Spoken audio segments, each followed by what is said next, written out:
Rajshahi medical college হাসপাতালে চিকিৎসাধীন অবস্থায় এক ডেঙ্গু রোগীর মৃত্যু হয়েছে।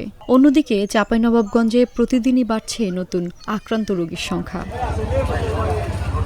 মারা যাওয়া রোগীর নাম কবির হোসেন। তার বাড়ি চাঁপাইনবাবগঞ্জের গোমস্তাপুর উপজেলায়। গত ১৯ জুন তিনি রাজশাহী মেডিকেল কলেজে ভর্তি হন। অবস্থার অবনতি হলেই মঙ্গলবার সকালে আইসিইউতে নেওয়া হয়। সেখানে বিকেল ৩টার দিকে তার মৃত্যু হয়। ডেঙ্গুর পরিস্থিতি খুবই খারাপ, ভয়ানক অবস্থা। কারণ ডেঙ্গু আমাদের মার্কেটও আশেপাশে দেখতে পাচ্ছি প্রায় ডেঙ্গুতে আমার অনেকেই খেপেছে।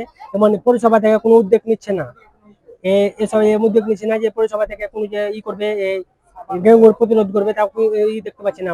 আমরা খুব ভয়ে আতঙ্কিত আছি। এদিকে সীমান্তবর্তী জেলা চাঁপাইনবাবগঞ্জে বাড়ছে ডেঙ্গু রোগীর সংখ্যা। হাসপাতালের তথ্য অনুযায়ী এ পর্যন্ত ৭৫৪ জন ডেঙ্গু রোগী চিকিৎসা নিচ্ছেন। গত ২৪ ঘণ্টায় হাসপাতালে ভর্তি হয়েছেন ৫২ জন। এর মধ্যে মহিলা ও শিশু ওয়ার্ডে ৪৫ জন, শিশু ৭ জন। দিনের বেলাতেও থাকা যায় না, মশার এত উপদ্রব, কিন্তু পৌরসভা কোনো ব্যবস্থা নিচ্ছে না। আমরা চাচ্ছি যে এই যে ডেঙ্গু এতগুলা বাড়ছে, এটা শীঘ্রই যদি কোনো পদক্ষেপ না নেওয়া হয় তাহলে মানে হ্যাঁ, আরো বেড়ে গেলে আমাদের জন্য ব্যবসা করা খুব অসম্ভব হয়ে যাবে। অন্যদিকে চলতি মৌসুমে মোট ৭৫ জন ডেঙ্গু রোগী রাজশাহী মেডিকেল কলেজ হাসপাতালে ভর্তি হয়েছেন। এর মধ্যে ৬৯ জন সুস্থ হয়ে বাড়ি ফিরেছেন। বর্তমানে ৫ জন ডেঙ্গু রোগী চিকিৎসাধীন অবস্থায় আছেন। বিশেষজ্ঞরা বলছেন, ডেঙ্গু প্রতিরোধে এখনই কার্যকরী পদক্ষেপ না নিলে পরিস্থিতি আরও ভয়াবহ হতে পারে। সবারই কমন লক্ষণ যেগুলো নিয়ে আসছে, প্রচুর জ্বর।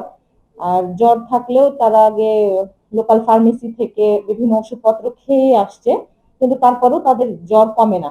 মাথা ব্যথা, শরীর হাত ব্যথা, হাঁটু ব্যথা, এসব কমন যেগুলো সিমটমস সেগুলো তো ছিলই। মশারি খাটায় হলো সবাইকে শোয়া, তারপরে হলো বাড়ির আশেপাশে যদি ডোবা নালা থাকে যত সম্ভব চেষ্টা করা সেগুলো যাতে পানি নিষ্কাশন ভালো মতো হয়, ময়লা আবর্জনা যাতে স্তূপ না হয়ে থাকে।